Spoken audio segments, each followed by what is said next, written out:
Bom dia, amigos. Voltamos ao nosso ler Forma Ideal de Prazer, hoje 12 de janeiro de 2022. Vamos continuar com o nosso trabalho, com a nossa tarefinha. E como disse a semana passada, hoje eu vou falar sobre os livros e como comecei a escrever com o intuito de publicação.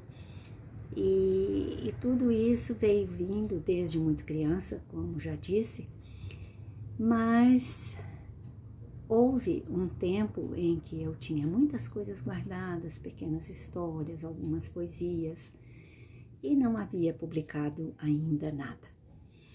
Mas eu, certa noite, tive um sonho muito interessante. E quando eu acordei deste sonho, eu pensei imediatamente, vou escrever um livro com esta história. E comecei a compor, a tecer, a fazer aqueles estudos preliminares, como é que começa a história, como é que dá continuidade e tudo. E nós tínhamos um sítio no caminho aqui da estrada, logo depois da ponte, ou pelo contrário, próximo da ponte Estelita Campos, do lado de cá ainda, do lado de Minas Gerais. Eles chamam até do ponto de pão de queijo. Nós tínhamos um sítiozinho ali, poucos alqueires de terra, mas nós gostávamos de ir para lá no final de semana, eu com meu marido e as crianças. E um dia, eu já estava com essa história a meio caminho, eu estava transitando ali pelo terreno, né? Tinha tido uma chuva gostosa e o tempo estava maravilhoso. E de repente eu entrei numa ala de leira de terra e me deparei com um enorme tronco de árvore, todo assim, só tinha um ninho de passarinho, assim, num dos galhos, e aquele tronco seco e uns galhos secos, e da metade do tronco até a base, ele estava queimado. Eu tive a impressão que puseram fogo no terreno e queimou. E eu me deparei com aquele tronco de árvore e me veio a inspiração, o meu velho tronco de árvore. Que lindo, mas que lindo!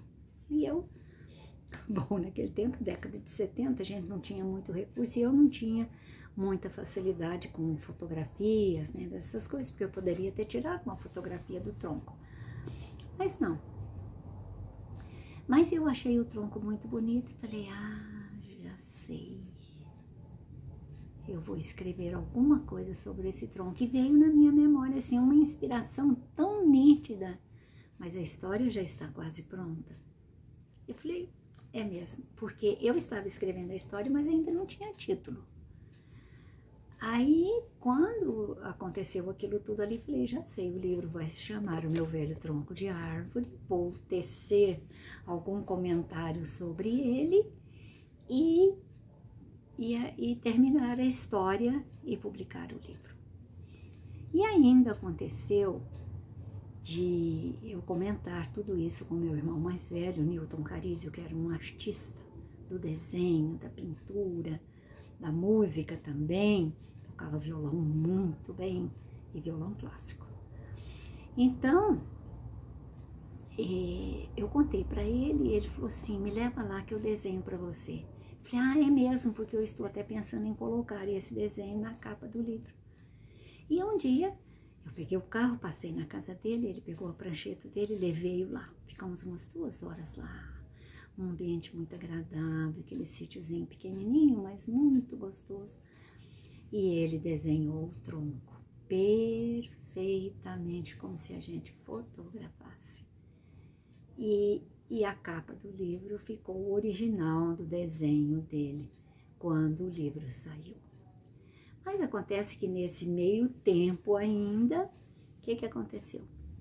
O papai, nessa época, construía o educandário espírita de Araguari, né? Educandária Espírita Eurípides Barçanufo, onde hoje nós temos o Teatro Odete, Cine Teatro Odete, tudo ali, aquele complexo de obras. E ele estava sem recursos para fazer uma quadra para as crianças brincar, jogar bola, botar aqueles tripés, aquelas gols, né, para os gols, aquelas barras para o goleiro. E aquilo ali ele já tinha mais ou menos calculado quanto ficaria de material, de cimento, disso, daquilo outro. Ele tinha muita experiência nesse sentido. E ele falou para nós, comentou para nós que estava pesaroso, que estava difícil assim de conseguir uma verba, um dinheiro maior para ele fazer essa quadra no colégio.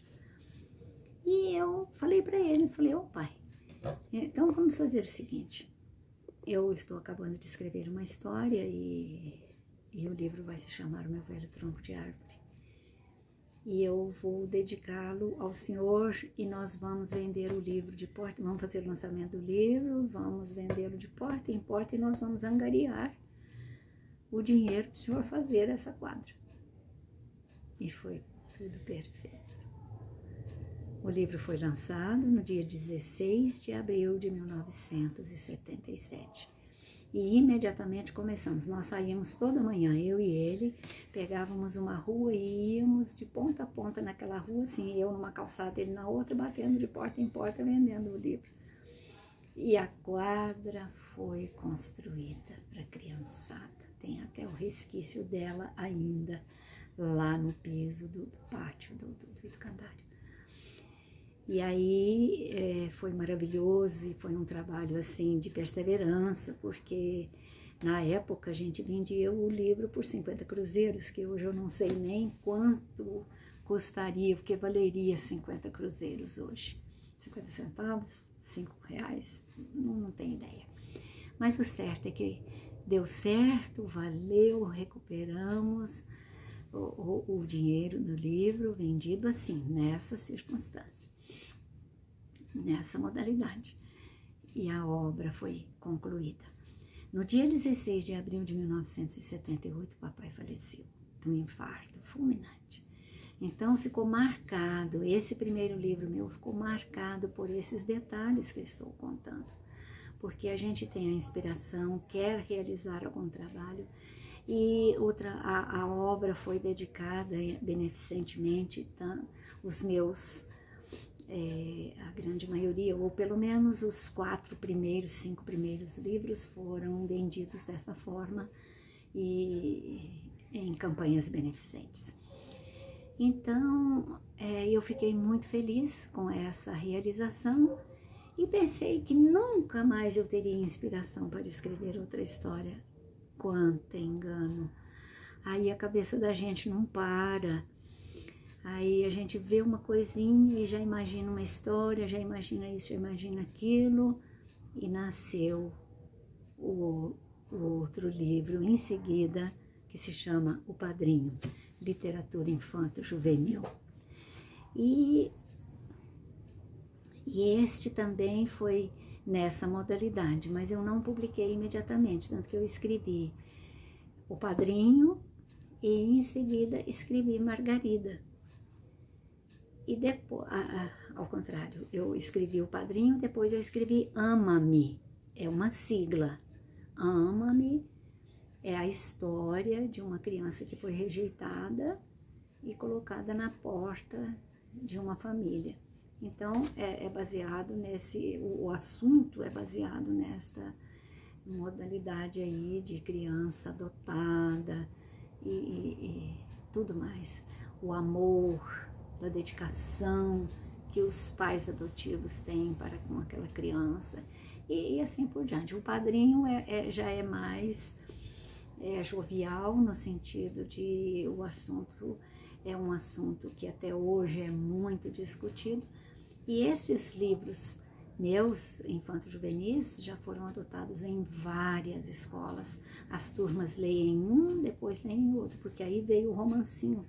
É um romance, pequeno romance, que se chama Margarida. Então, estes primeiros livros já foram adotados em muitas escolas, cada um com um assunto diferente, mas sempre falando do trabalho social, do bem, do amor, das virtudes que se devem cultivar no coração para nosso aprimoramento moral e assim por diante. Sempre por assuntos positivos. Aí veio Amizade Custa Pouco, que é um livro infantil em versos. É a história do gato com o cachorrinho. E este também já está em quase 30 edições, muito interessante para as crianças, esse bem mais infantilzinho.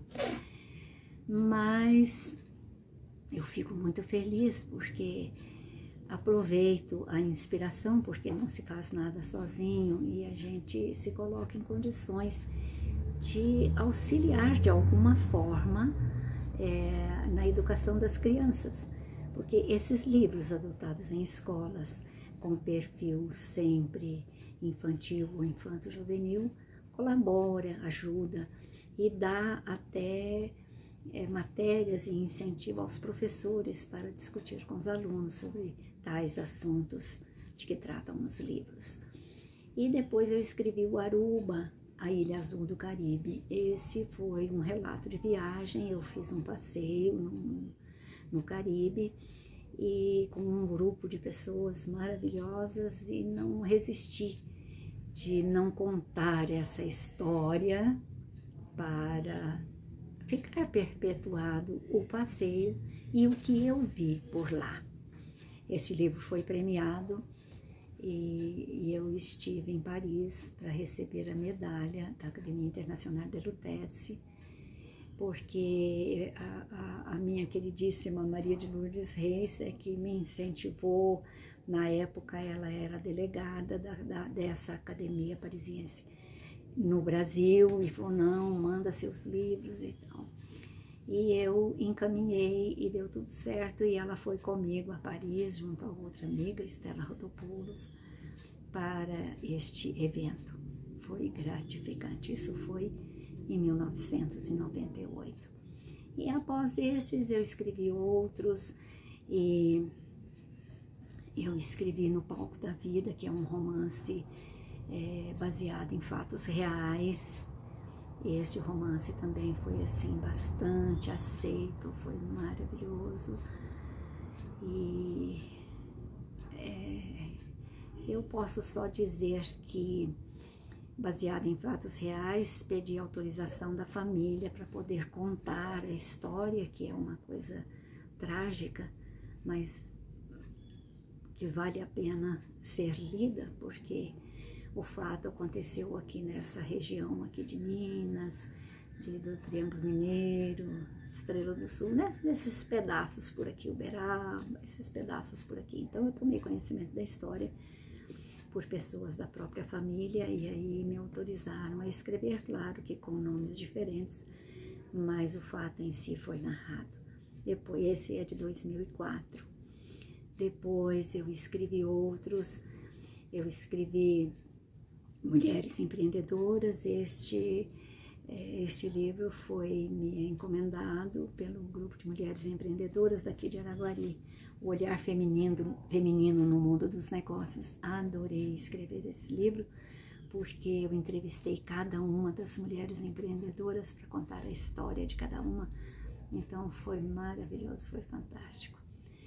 Aí depois eu ainda escrevi, e em 2014 eu lancei o Ampulheta, que é uma história para cada dia do ano. E este livro, aliás, eu escrevi em 1981. Depois de 40 anos é que eu pude publicá-lo, mas não tem importância, porque isso aí fica. E justamente foi um pouco demorado por causa do tamanho da obra, são 366 histórias, porque eu encaixei o ano bissexto nas 365 histórias do ano, né, de um dia. Então, eu fiquei muito feliz com toda essa trajetória, Depois disso, eu publiquei O Alto da Barca do Inferno, que é uma adaptação da obra do escritor português, e com o mesmo título, só que eu fiz a título assim de trabalho de faculdade, porque em 2001 eu fui convidada para a prefeitura e primeiramente para o departamento de cultura, e em seguida formamos uma comissão e eu fiz parte dessa comissão que criou a FAEC, Fundação Araguariana de Educação e Cultura, e eu fiz parte, fui a primeira presidente da FAEC, e nesse período nós tivemos oportunidade de criar projetos, quer dizer, projetos culturais.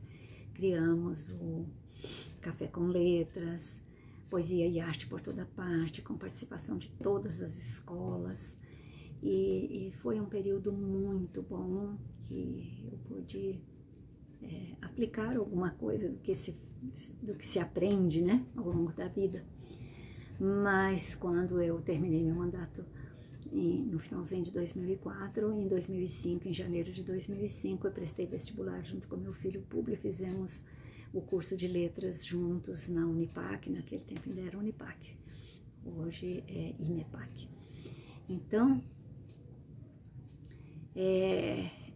a professora de literatura portuguesa nos deu um trabalho de classe para ler O Alto da Barca do Inferno, de Gil Vicente, na língua original, quinhentista, e apresentássemos um trabalho da maneira como nós quiséssemos, assim, teatro, palestra, do jeito que a gente sentisse a história. E eu reescrevi a história em versos e teatralizamos a nossa classe, a nossa turma fez em teatro O Alto da Barca do Inferno. E aí depois nós publicamos, depois de que terminamos o curso, nós publicamos o livro. Ficou muito bom e eu fiquei muito feliz porque contribuiu até com a própria faculdade ali, com as outras turmas do curso de letras e psicologia e pedagogia, que assistiram e participaram também dessa apresentação. E estou com 2 livros no prelo, eu fico muito contente porque eu falei que meus filhos gostam de ler e tem um até que gosta de fazer livros, que ele tornou-se editor. É escritor, membro da Academia de Letras e Artes de Araguari, o Públio Carísio de Paula, que tem a Minas Editora, e ele que edita minhas obras.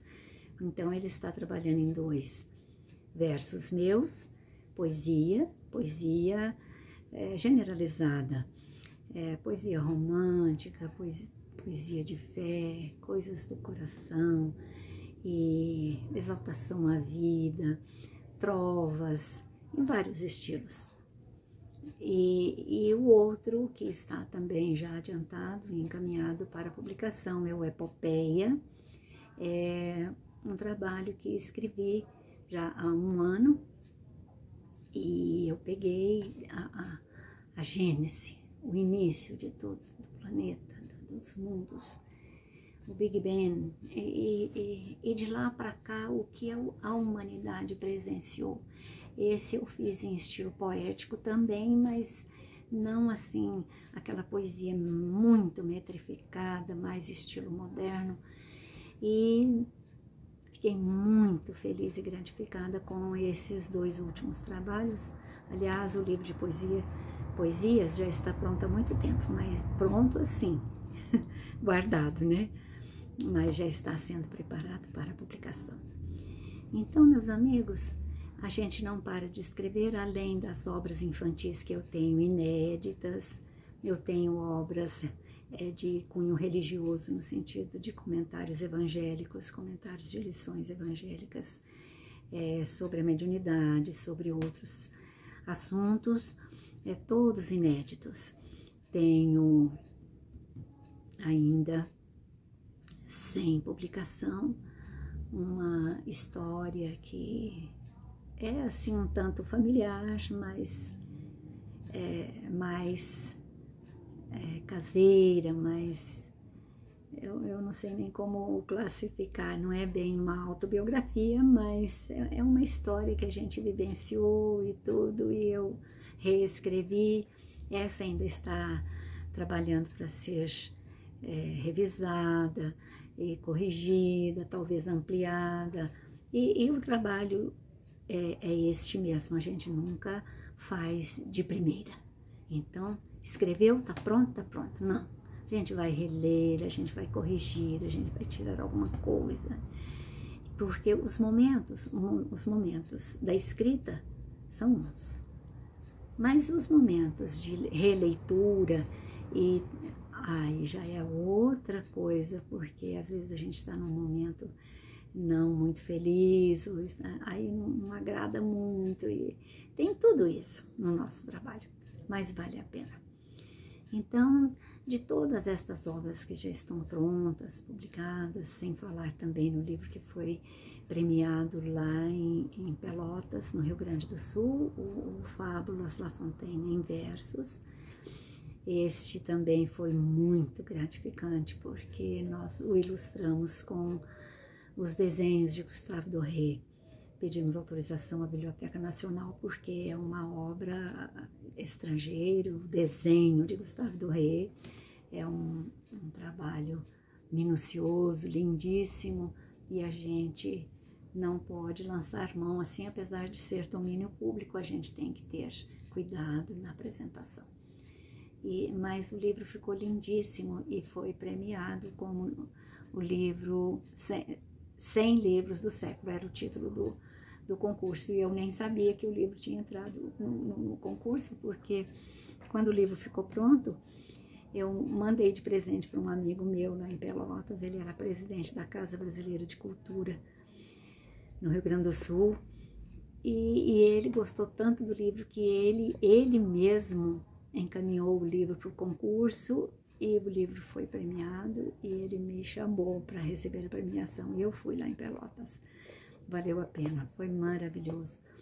Então, a nossa trajetória é essa, e a gente fica muito contente, porque aproveita quando a gente é convidado para fazer palestra nas escolas, ou mesmo em outras cidades, a gente fica muito contente, porque a gente pode passar um pouquinho daquilo que a gente realizou e realiza, porque enquanto estamos por aqui, vamos aproveitando as oportunidades. Obrigada pela atenção, tenho muita ansiedade, muito desejo ainda de realizar alguma coisa a bem da literatura, a bem da juventude, a bem das crianças, porque estas crianças serão os jovens e os homens e mulheres de amanhã. Precisam ser bastante bem encaminhados e que tenham obras boas para ler, e eu digo isso porque é dever nosso ter essa preocupação, nosso que eu digo assim, dos escritores e das pessoas que têm o talento de transmitir o seu pensamento, o seu sentimento para as outras pessoas, escrever somente coisas boas, como a nossa queridíssima Cora Coralina dizia. Ela falava: jamais escreverei em minha vida um pensamento sequer que seja desgostoso, negativo, ou ruim, ou triste. Que as minhas escritas e os meus escritos e poesias sejam somente para o bem, para o amor, para o engrandecimento, para a luz. Essa era a nossa querida Cora Coralina, e eu faço das palavras dela as minhas. Gratidão a todos, muito obrigada pela atenção e até mais.